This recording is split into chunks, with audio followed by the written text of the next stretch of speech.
အဲ့တော့ကျွန်တော်တို့ကအခုရှင်းပြနေတာတော့အင်္ဂလိပ်စာအပိုင်းကိုပဲရှင်းနေတာပါမြန်မာစာကတော့ကျွန်တော်တို့ကတက်ထားပြီးသားဖြစ်တဲ့အတွက်ကြောင့်နောက်မှလိုအပ်တဲ့အချိန်မှာမြန်မာစာကဏ္ဍကိုပြောမှဖြစ်ပါတယ်အဲ့တော့အခုအင်္ဂလိပ်စာမှာထပ်ပြီးတော့နောက်တစ်ဆင့်ကတော့ forms of sentences အဲ့တော့ forms of the sentences မှာဆိုရင်ကျွန်တော်တို့က simple sentence လေးလာနေတာဖြစ်တဲ့ကြောင့် forms of a simple sentence simple sentence ကြောင့်ရဲ့ကျွန်တော်တို့ forms တွေဖြစ်ပါတယ်အဲ့ဒါကိုကျွန်တော်တို့၃ပိုင်းပိုင်းပါတယ် number 1ကတော့ statement ကတော့အပြောသို့မဟုတ်အဖြေဝါကြလို့ခေါ်ပါတယ် question မေးခွန်းဖြစ်ပါတယ် order and request အမိန့်ပေးနဲ့တောင်းပန်ဖြစ်ပါတယ်အဲ့တော့အပိုင်း၃ပိုင်းပိုင်းပါတယ်နောက်ဆုံးမှာတော့အမိန့်ပေးတောင်းပန်တစုလေးထားပါတယ်နော်အပြောဖြေတစုအမေတစုအမေပေးတောင်းပန်တစုနော်၃ပိုင်းပိုင်းအဲ့တော့အမေပေးတောင်းပန်ကတော့ကျွန်တော်တို့တွေကတိတ်ပြီးတော့အရင်ကြီးသင်ပေးနေစရာမလိုအပ်တဲ့ကြောင့်မို့အဲ့ဒါလေးကိုပြန်မေ့ထားပြီးရပါတယ်ကျွန်တော်တို့အခုစပြီးတော့ညှဝေသွားပါပြီ statement and question အဲ့တော့ question statement ကတော့ပြောစရာမရှိပါဘူး question ပိုင်းမှာကျွန်တော်တို့ကမေးခွန်းပုံစံကျွန်တော်မြန်မာစာမှာ2မျိုးရှိတယ်လို့အင်္ဂလိပ်မှာလည်း2မျိုးရှိပါတယ်အဲ့တော့မြန်မာစာမှာဆိုရင်လာမေးခွန်းလဲမေးခွန်းအဲ့တော့ကျွန်တော်အနေနဲ့ကတော့လာမေးခွန်းအရင်သင်မှာဖြစ်ပါတယ်အဲ့တော့ statement အပြောဖြေဝါကြ question yes no question လို့အင်္ဂလိပ်ကခေါ်ပါတယ်မြန်မာလိုတော့လာမေးခွန်းခေါ်ပါတယ်အဲ့နှစ်ပိုင်းကိုပဲကျွန်တော်အရင်ဆုံးလေ့လာမှာဖြစ်ပါတယ်အဲ့တော့ statements ကိုလည်းနောက်ထပ်နှစ်ပိုင်းထပ်ခွဲပါတယ်ရှုပ်တော့မသွားပါနဲ့ statement နှစ်ကြောင်း question နှစ်ကြောင်းဘာဖြစ်လို့နှစ်ကြောင်းစီဖြစ်ရတာလဲလို့ပြောရင်ဟုတ်တာရှိတယ်မဟုတ်တာရှိတယ်အဲ့တော့ကျွန်တော်တို့ကအပြောဝါကြဆိုလို့ရှိရင်ဟုတ်တယ်မဟုတ်ဘူးအဲ့တော့သွားတယ်ဆိုရင်သွားတယ်မသွားဘူးစားတယ်မစားဘူးဖြစ်တယ်မဖြစ်ဘူးရှိတယ်မရှိဘူးအဲ့လိုလေးဖြစ်ပါတယ်နောက်တစ်ခုက question ဟုတ်လားမဟုတ်ဘူးလားနှစ်ကြောင်းထွက်ပါတယ်အဲ့တော့တစ်ခုကိုနှစ်ကြောင်းစီအမေပေးတောင်းမှလဲအမေပေးတယ်ဆိုလို့ရှိရင်ပါသွားပါမသွားပါနဲ့ဒီလိုမျိုးရှိတယ်လို့ကျွန်တော်တို့အပေါင်းရှင်းအနှုတ်ရှင်းတယ်ပေါ့နော်ဒီသဘောပါပဲအဲ့တော့အင်္ဂလိပ်လိုခေါ်ရလဲ positive တချို့စာအုပ်တွေမှာတော့ affirmative statement negative statement အဲ့တော့ positive negative လို့ဆိုရင်ကျွန်တော်တို့ပို့ပြီးတော့ရင်းနေရဆိုတော့ positive statement negative statement positive question negative question ဒါမျိုးလေးတွေကျွန်တော်တို့မှတ်ထားအဲ့တော့ကျွန်တော်လေ့လာမှာအခုတော့အားလုံးခေါင်းထဲမှာရှုပ်သွားမယ်ဆိုရင်၄ခုမှမယ်ဟုတ်တယ်မဟုတ်ဘူးဟုတ်လားမဟုတ်ဘူးလားကျွန်တော်အဲ့ဥစ္စာတွေကိုအရင်ဆုံးလေ့လာမှာဖြစ်ပါတယ်နော်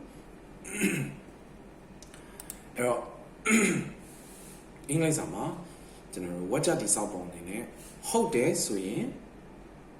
subject plus verb ခုနကျွန်တော်တို့လေ့လာခဲ့တဲ့ verb ရဲ့ subject လို့ပြောတယ်နော်ဒါပေမဲ့စာကြောင်းစဆင်ရေးရမှာ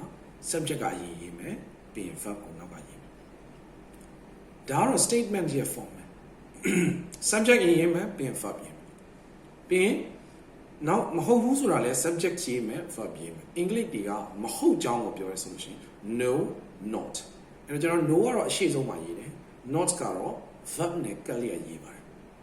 အဲ့တော့ subject verb ကိုပဲနောက်က not လေးတစ်ခုထည့်ရမှာဖြစ်ပါတယ်မေးခွန်းကတော့လာမေးခွန်းလုံးမှာဆိုရင်ကျွန်တော်တို့ကလွယ်ပါတယ်ခုနလေ့လာထားတဲ့ statement ကိုပဲရှင်းအောင်ချိန်လိုက်ရုံပါပဲခုနကတော့ကျွန်တော်တို့ subject verb အခုဆိုရင်တော့မေးခွန်းဆိုရင် verb subject အဲ့လိုပဲနောက်တစ်ခုကမဟုတ်ဘူးလားဆို not ပါမယ်ဆိုရင် verb subject not လည်းပြောပါမယ် statement ဟုတ်တယ် subject verb မဟုတ်ဘူး subject verb နှစ်ခုတာဝန်ပြီးမှ not ပြီးမေးခွန်းမှာပြောင်းပြန်လာမယ် verb subject မဟုတ်လားမဟုတ်ဘူးလားဆိုရင် verb subject တာဝန်ပြီးသွားပြီပြီးမှ not အင်္ဂလိပ်စာမှာအတူကောက်တွေရှိလာနိုင်တဲ့အတွက်ကြောင့်မလို့ number 4စာကြောင်းဖြစ်တဲ့မဟုတ်ဘူးလားဆိုတဲ့စာကြောင်းမှာတော့ verb နောက်မှာ an apostrophe t လေးကတ်လိုက်မယ်ဆိုရင်သူက verb an apostrophe t ပြီးမှ plus subject လို့ဖြစ်သွားနိုင်ပါတယ် စကလုံးကတစ်လုံးနဲ့ဆိုတော့ပူးသွားမှာဆိုတော့အရှိကိုတင်လိုက်ရင်တခါတည်းအပူးလိုက်တော့တင်တာဖြစ်ပါတယ်ဒါလေးတော့ပါမယ်နော်အဲ့ဒါဆိုလို့ရှိရင်တော့ကျွန်တော်တို့ဒီ part 1မှာနောက်ဆုံးဖြစ်တဲ့ကျန်တဲ့စကားစုတွေစကားလုံးတွေစကားစုတွေကျွန်တော်ထပ်ထည့်မယ်ဆိုရင် subject verb ပြီးတာနဲ့နောက်မှာတော်တော်နေရာမှာ object မြင်ဆောင် complement object နဲ့ complement ကသူကပါဝင်တဲ့ပုံစံတစ်ခုပါတယ်တစ်ခုမပါဘူးလို့အလွယ်မှတ်ထားလို့ရတယ်အဲကြောင့်မလို့မြင်ဆောင်လေးခံပြီးမှတ်တာပါ OC ပေါ့ object ဆို OC ပြီးတော့ place ကို P time ကို T အဲ့တော့ OC PT O နဲ့ C ကတော့တခြားမှတ်ထားမှာ O ပိုင်း C မပါဘူး C ပိုင်း O မပါဘူးလို့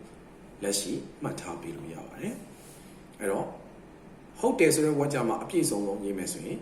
subject verb object complement place time အဲ့လိုပဲမဟုတ်ဘူးဆိုတဲ့ဝါကြမှာလည်းအနောက်ကဟာတွေအကုန်တူပါတယ် OCPT OCPT OCPT ပဲလာမှာပါအရှိရဟာလေးခုနကျွန်တော်ပြောတဲ့ဟာလေးတွေပဲပြောင်းလဲတော့မှာဖြစ်ပါတယ်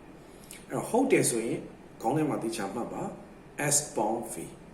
SV လို့မှတ်လိုက်ရပါတယ်ဟုတ်တယ်ပြီးရင်မဟုတ်ဘူး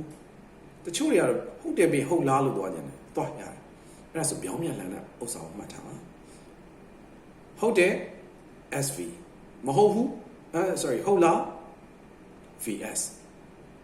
မဟုတ်ဘူး SV not မဟုတ်ဘူးလား VS not အဲ့လိုမျိုးလေးမှတ်ထားပြီးတော့အနောက်က OCPT OCPT OCPT လို့ကတ်သွားမယ်ဆိုရင်စာကြောင်း၄ကြောင်းသူ့ရဲ့ပုံစံကိုတိဆောက်ပုံကိုရသွားပြီလို့ခေါ်ပါတယ်ကျွန်တော်တို့အခုကတော့အယိုးပေါ့နော်အယိုးပေးမှာအသားတွေတော့ကျွန်တော်ထပ်ပြီးပေါင်းထည့်ရတယ်ပေါ့နော်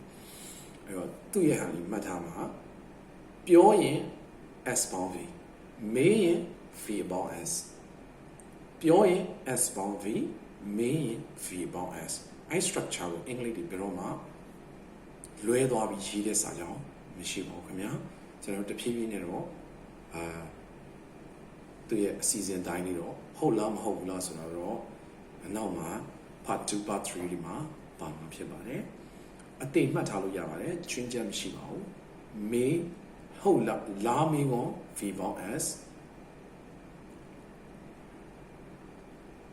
အပြောဝကြအဖြေဝကြ S bound V သူတို့နှစ်ခုဟာပြောင်းပြန်အချိုးကျနေတာဖြစ်ပါတယ်အဲ့ဒါဆိုရင် part 1လေးအဆုံးသတ်ပါပြီအားလုံးကျေးဇူးတင်ပါတယ်ခင်ဗျာ